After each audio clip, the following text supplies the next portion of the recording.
Ժամանակն է, որ Բաքուն և Անկարան դուրս գան 2020 թվականի պատերազմի հարբեցումից։ Այն ժամանակները, երբ Հայաստանի երկինքն անպաշտպան էր, իսկ հայ զինվորը մենակ, ավարտվեցին։ Կովկասի հավասարումները այլևս չեն որոշվում Շուշիում, այլ վերաշարադրվել են Փարիզի, Դելիի և Թեհրանի ռազմական սենյակներում։ Զանգեզուրի միջանցքը, որը պետք է լիներ ՆԱՏՕ-ի կարմիր գորգը դեպի Կասպից ծով, այժմ դարձել է Ալիևի դիվանագիտական գերեզմանոցը։ Ուսումնական թիրախից մինչև զրահապատ ոզնի։ Հայաստանն այլևս նախկին խորհրդային բանակը չէ։ Ֆրանսիական գերճշգրիտ կեսար հրանոթների մուտքը նշանակում է թշնամու զրահատանկային ստորաբաժանումների մղձավանջ բաց դաշտերում։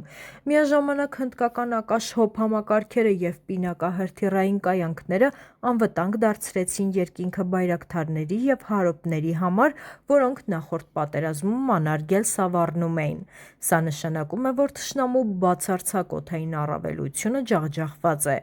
Եկեք մի կողմ դնենք ձևականությունները։ Իրանի համար Զանգեզուրի միջանցքը պարզապես ճանապարհ չէ, այլ աշխարհաքաղաքական խեղդում։ Թեհրանը պաշտոնապես հայտարարել է, որ Իրան-Հայաստան սահմանի կտրումը ատոմային կարմիր գիծ է։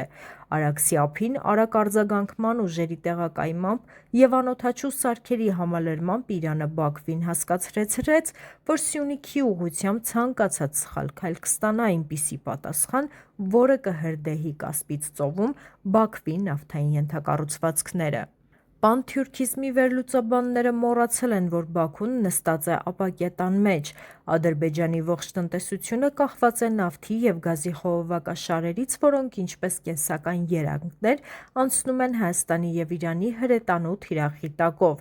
Ցանկացած նոր ռազմական արկածախնդրության դեպքում Արևմուտքը, հատկապես Ֆրանսիան, այս անգամ ոչ թե հայտարարություններով, այլ պատժամիջոցներով կփակի նավթի ծորակները։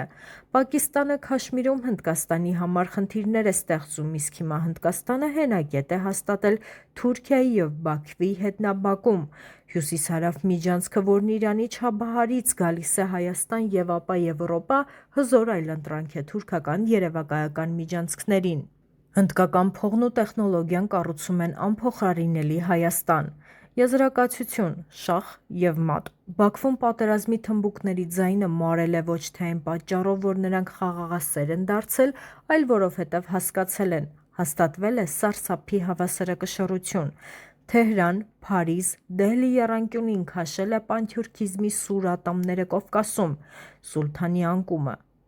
Ցուգ ցվանք Անկարայում։ Ինչպես նեոօսմանյան երազանքը թաղվեց Հայաստանի լեռներում։ Էրդողանը առանց զինվորի, գեներալ և սնանկացած տնտեսություն, որն ի վիճակի չէ պատերազմել նոր դիմադրության առանցքի դեմ։ Առաջին՝ հալվող տնտեսություն։ Սուլթանի աքիլեսյան գարշապարը, Էրդողանի ամենամեծ թշնամին հայկական բանակը չէ, այլ լիրայի անկումը և Թուրքիայի կործանարար գնաճը։ Զանգեզուրում ռազմական արկածախնդրության համար Թուրքիային անհրաժեշտ են միլիարդավոր դոլարներ, բայց դատարկ գանձարանը կապել է Անկարայի ձեռքերն ու ոտքերը։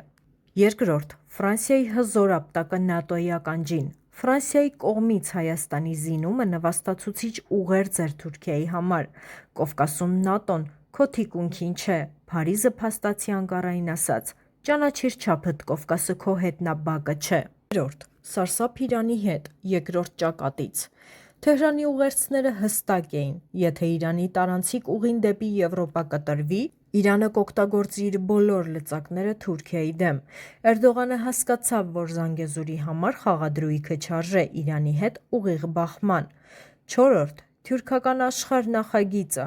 Դատարկ թմբուկ Թուրքիան ցանկանում էր դառնալ տարածաշրջանի միակ էներգետիկ հաբը, բայց հիմա տեսնում է, որ Հնդկաստանը Չաբահար Հայաստան Սև ծով երթուղին ներկայացրել է որպես հզոր այլընտրանք։